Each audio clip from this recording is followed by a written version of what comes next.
character of Jesus Christ. So today's verse is going to be Deuteronomy 6:5. You should love the Lord your God with all your heart, with all your soul, and with all your strength.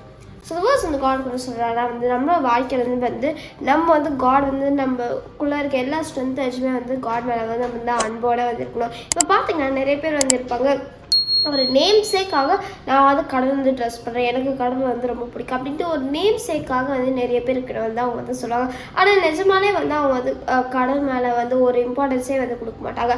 ஆனால் உண்மையாக காடை வந்து நம்ம வந்து நேசிச்சோம்னா நம்ம வாழ்க்கையில் வந்து நிறையா அற்புதங்கள்லாம் வந்து நடக்கும். ஸோ அதனால் வந்து ஒரு நேம் சேக்காக வந்து சொல்லாமல் வந்து உண்மையோட ஒரு ட்ரூத்தாக வந்து காட் வந்து நேசிச்சோன்னா வந்து கண்டிப்பாக நம்ம வாழ்க்கையில் வந்து தேவையான ஒவ்வொன்றுத்துமே காட் நமக்கு வந்து செஞ்சு நமக்கு தேவையான ஒவ்வொரு பிளெஸிங்ஸுமே வந்து காட் நமக்கு தான் எடுத்துகிட்டு வந்து கொடுப்பாரு.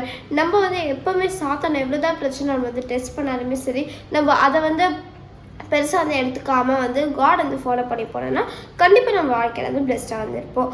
சரி, நம்ம ப்ரே பண்ணலாமா? ஏசப்பா நான் கொடுத்துருக்காங்க நன்றி ஏசப்பா. ஏசப்பா இந்த வாசிக்கான்னு சொல்ல மாதிரி ஏசப்பா எங்களோட வாழ்க்கையில் ஏசப்பா நாங்கள் உங்கள் மேலே ஒரு நல்ல ஒரு ட்ரஸ்ட்டோட வந்து இருக்கிறதுக்கு வந்து ஆசைங்க ஏசப்பா. நாங்கள் வந்து எல்லாரும் மத்தியுமே உங்களுக்கு வந்து ஒரு ஃபர்ஸ்ட் ப்ரிஃபரன்ஸ் வந்து கொடுக்கறதுக்கு வந்து ஆசைங்க ஏசப்பா. As I my Father Jesus Christ, His name. Amen. God bless you. Have a great day. Bye.